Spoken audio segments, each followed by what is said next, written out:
Hey preteens, we are so glad that you are here with us today. My name is Sarah.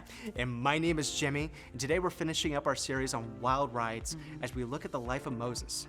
Today our bottom line is God is bigger than we could ever imagine. Don't forget your hat. Oh, thank you. Gotta put on my Pharaoh hat here. There we go. You look great. Thank you. Stop it. We started out this series by learning about the Israelites and that they were slaves in Egypt. When Moses was just a baby, Pharaoh decreed that all the newborn Israelite males would be killed. But God had another plan for Moses' life. Moses was actually saved and raised as a member of the royal family because his mom put him in a basket and put him in the river, and he grew up in the Egyptian household. His life took a turn when he murdered an Egyptian and then fled Egypt. He got married, became a shepherd, but that wasn't the end of his part in God's story. God called Moses through the incredible miracle of the burning bush that wasn't burning to return to Egypt and demand that Pharaoh release God's chosen people, the Israelites. Pharaoh refused to free God's people, so God displayed his awesome power through plagues such as boils on the skin, turning water into blood, and invasion of frogs and locusts. It was Pharaoh's disobedience that led to a lot of pain for the people in Egypt. In the final plague, God gave Moses a decree to share with all the people. Let me read it from the Bible. So Moses said, "This is what the Lord says. About midnight I will go through Egypt. Every firstborn son in Egypt will die, from the firstborn son of the Pharaoh who sits on the throne to the firstborn son of the female slave who is at her handmill, and all the firstborn of the cattle as well. There will be a loud wailing throughout Egypt, worse than there has ever been or ever will be again." Exodus chapter 11, verses 4 through 6. Guys, this is a big deal. God said that he was going to kill every firstborn son of every Egyptian. And even the cattle. I mean, whoa. This is exactly what Pharaoh did when Moses was born. Remember, he ordered that every newborn male be killed. Whoa. And God sent his son Jesus to die to pay for all sin forevermore so that no one would ever have to die again. We can believe in Jesus and have that relationship with him. And when Pharaoh finally let the Israelites go, they left for the promised land. But before they could get to the promised land, Pharaoh changed his mind.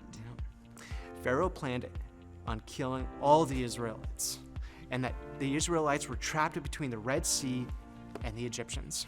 But once again, God provided a way through. We're gonna watch a video.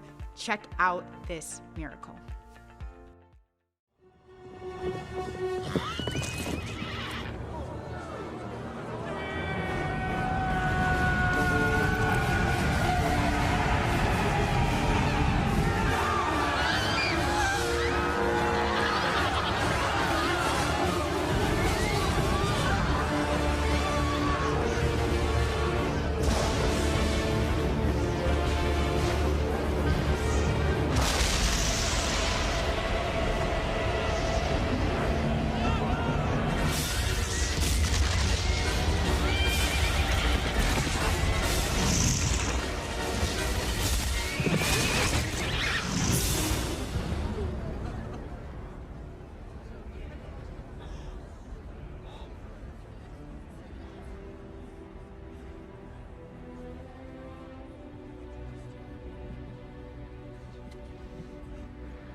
With this staff you shall do my wonders.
Wow, God is awesome and powerful and is bigger than we could ever imagine.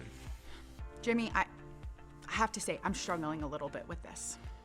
I'm struggling to understand God. Okay, tell me more. Okay, so we talk all about God's love and his mercy, and yet we just learned that he wiped out all of the Egyptians crossing the Red Sea, and God allowed all of the firstborn Egyptians to be killed.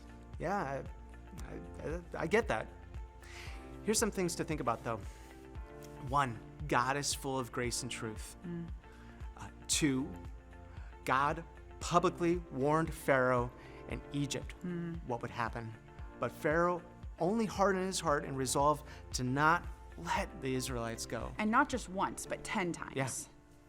And then 3, the killing of Egypt's firstborn could have been avoided had Pharaoh simply released the Israelites as God told him to. You're right. It's still hard to learn about. Oh, yeah. And that's okay. And that's why we don't only want to look at one piece of the story from the Bible. We want to look at the Bible in its entirety. I don't know about you, but I am going to continue to learn about God and his great love for me. I totally agree with that. Preteens, we love you and we hope to see you next week. Bye.